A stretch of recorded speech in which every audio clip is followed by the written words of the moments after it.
नमस्कार दोस्तों, अद्वितीय ज्ञान चैनल की डेली करंट अफेयर सीरीज में आपका स्वागत है। दोस्तों, आज हम 7 मार्च 2023 की प्रमुख घटनाओं के बारे में पढ़ेंगे। यह घटनाएं देश और विदेश से संबंधित हैं, जो कि विभिन्न प्रतियोगी परीक्षाओं के लिए अत्यंत महत्वपूर्ण हैं। आइए देखते हैं इस सीरीज का पहला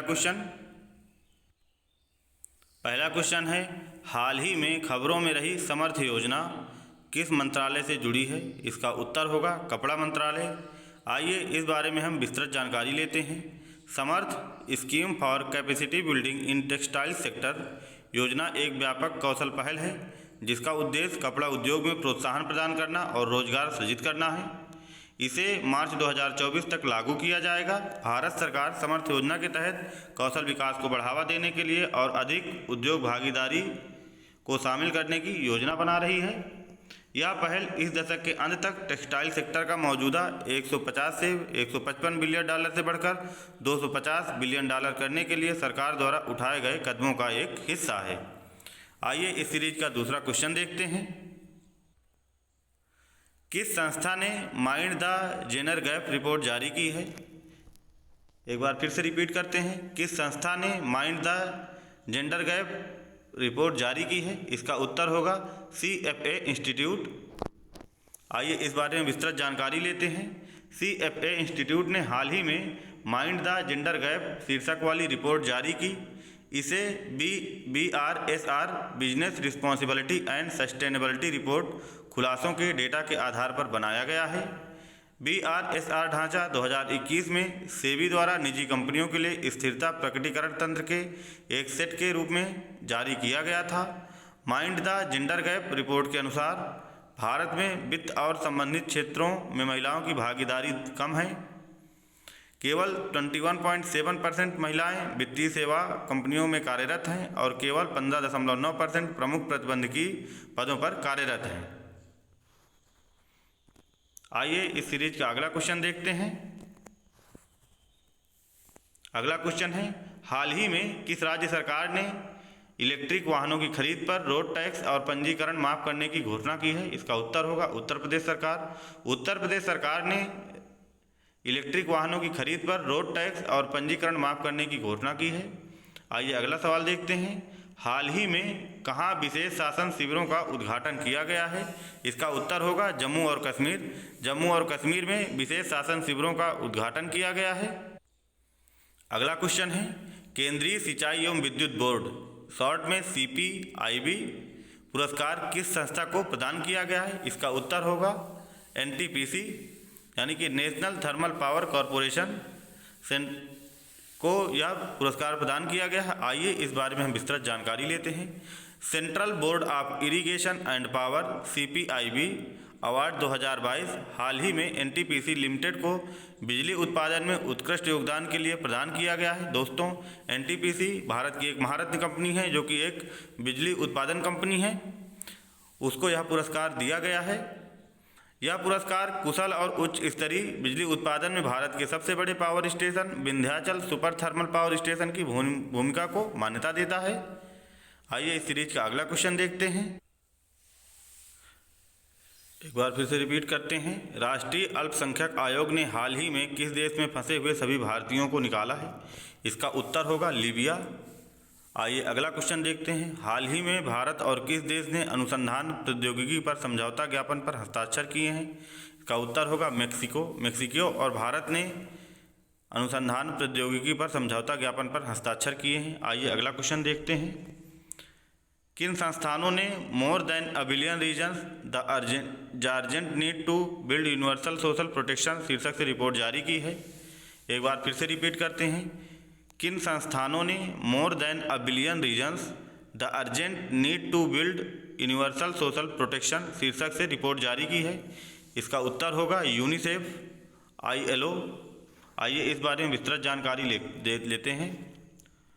अंतर्राष्ट्रीय श्रम संगठन और यूनिसेफ द्वारा हाल ही में more than a billion reasons the urgent need to build universal social protection शीर्षक से एक रिपोर्ट जारी की गई थी। इससे यह पता चलता है कि 0 से 15 वर्ष के बीच के केवल 26.4% बच्चे सामाजिक कल्याण कार्यक्रमों द्वारा संरक्षित हैं। आइए अगला क्वेश्चन देखते हैं। किसने हाल ही में डाक विभाग का अनूठा कवर गो ग्रीन गो ऑर्गेनिक जारी किया है? इसका उत्तर है अश्विनी वैष्णव। अश्विनी वैष्णव जो कि केंद्रीय मंत्रालय में रेल मंत्री हैं, उन्होंने गो ग्रीन गो ऑर्गेनिक अनूठा कवर है उसको जारी किया है। आइए अगला क्वेश्चन देखते हैं। प्रत्येक वर्ष 7 मार्च को कौन सा दिवस मनाया जाता है? इसका उत्तर है जन औषधि दिवस। 7 मार्च को जन औषधि दिवस मनाया जाता है। आइए अगला क्वेश्चन देखते हैं। वर्ष 2023 का नौसेना कमांडरों का प्रथम सम्मेलन 6 मार्च को किस स्वदेशी विमान वाहक पोत पर शुरू की हुआ? आइए अगला क्वेश्चन देखते हैं। वर्ष 2023 का नौसेना कमांडरों का प्रथम सम्मेलन 6 मार्च को किस स्वदेशी विमान वाहक पोत पर शुरू हुआ? इसका उत्तर होगा INS विक्रांत। आइए इस बारे में विस्तृत जानकारी लेते हैं। कमांडरों के सम्मेलन का पहला चरण पहली बार स्वदेश निर्मित विमान वाहक पोत INS विक्रांत पर आयोजित किया गया है। इसका उद्देश्य सेनाओं के बीच सामान्य संचालन के लिए अनुकूल वातावरण बनाने के साथ साथ राष्ट्र की रक्षा से संबंधित समस्याओं को हल करना और तीनों सेनाओं के बीच समन्वय और भारत के राष्ट्रीय हितों में त्वरित कार्रवाई करना है। रक्षा मंत्री श्री राजनाथ सिंह ने सम्मेलन के उद्घाटन के दिन INS विक्रांत पर नौसेना कमांडरों को संबोधित किया। आइए अगला क्वेश्चन देखते हैं। हाल ही में जारी चुनावी लोकतंत्र सूचकांक में कौन शीर्ष स्थान पर रहा? इसका उत्तर होगा डेनमार्क। डेनमार्क लोकतंत्र सूचकांक शीर्ष स्थान पर रहा। आइए अगला क्वेश्चन देखते हैं। हाल ही में नौसेना कमांडरों का पहला संस्करण किसने शुरू किया? इसका उत्तर है रक्षा मंत्री राजनाथ सिंह ने नौसेना कमांडरों का पहला संस्करण शुरू किया। आइए अगला क्वेश्चन देखते हैं। 6 मार्च 2023 को किस केंद्रीय मंत्री द्वारा नई दिल्ली में हाइड्रोजन आधारित उन्नत ईंधन सेल इलेक्ट्रिक वाहन FCEV लॉन्च किया है? इसका उत्तर है हरदीप सिंह पुरी। हरदीप सिंह पुरी ने नई दिल्ली में हाइड्रोजन आधारित उन्नत ईंधन सेल इलेक्ट्रिक वाहन FCEV लॉन्च किया है। आइए इस बारे में विस्तृत जानकारी लेते हैं। FCEV का शुभारंभ स्वच्छ ऊर्जा और निम्न कार्बन मार्गों के प्रति अपनी प्रतिबद्धता के तहत केंद्र का एक प्रयास है। यह परियोजना उस परियोजना के समान है जो पहले गुजरात के केवड़िया में शुरू की जा चुकी है। केंद्रीय पेट्रोलियम और प्राकृतिक गैस मंत्री हरदीप सिंह पुरी ने कहा कि केंद्रीय योजना के तहत सरकार ग्रीन हाइड्रोजन पर चलने वाली सिटी बसों को शुरू करना चाहती है। पिछले महीने PM मोदी ने बेंगलुरु में इंडिया एनर्जी वीक में ऑयल इंडिया लिमिटेड की स्वदेशी रूप से विकसित हाइड्रोजन ईंधन सेल आधारित बस को हरी झंडी दी थी। आइए इलेक्ट्रिक वाहनों द्वारा FCEV वाहनों के बारे में देखते हैं, इनके क्या लाभ हैं। इनके द्वारा कोई हानिकारक उत्सर्जन नहीं होता है और अधिक ऊर्जा कुशल होते हैं। इनमें गैसोलीन संकटों के बराबर रेंज और प्रदर्शन होता है। ईंधन के रूप में हाइड्रोजन के उपयोग से जुड़ी सबसे बड़ी चुनौती का परिवहन और भंडारण है। इसकी सबसे बड़ी जो चुनौती है वह हाइड्रोजन के उपयोग से जुड़ी सबसे बड़ी चुनौती है वह परिवहन और भंडारण। आइए अगला क्वेश्चन देखते हैं। चुनावी लोकतंत्र सूचकांक 2023 में भारत का स्थान कौन सा है? इसका उत्तर होगा 108वां स्थान।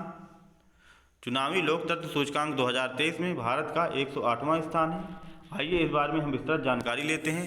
वी डेमोक्रेसी रिपोर्ट 2023 के चुनावी लोकतंत्र सूचकांक में भारत 108 स्थान पर है। Bharat Tanzania, Bolivia, Mexico, Singapore और यहाँ तक कि नाइजीरिया जैसे देशों से भी नीचे है। 2022 में भारत का स्थान चुनावी लोकतंत्र सूचकांक ADIA में 100वें स्थान पर था। इस रिपोर्ट ने पिछले 10 वर्षों में भारत को शीर्ष 10 निरंकुश देशों में से एक के रूप में नामित किया है। लिबरल डेमोक्रेसी इंडेक्स में भारत का 97वां स्थान है। भारत को LDAI सूचकांक में के 50 में 50% निचले पायदान पर रखा गया है। लिबरल डेमोक्रेसी इंडेक्स में 0.89 के स्कोर के साथ डेनमार्क पहले स्थान पर, स्वीडन 0.87 के स्कोर के साथ दूसरे स्थान पर, जबकि नॉर्वे 0.8 के स्कोर के साथ तीसरे स्थान पर रहा। दोस्तों 7 मार्च 2023 की करंट अफेयर्स यहीं पे समाप्त होती हैं। फिर मिलते हैं एक नए वीडियो के साथ, तब तक के लिए नमस्कार, धन्यवाद।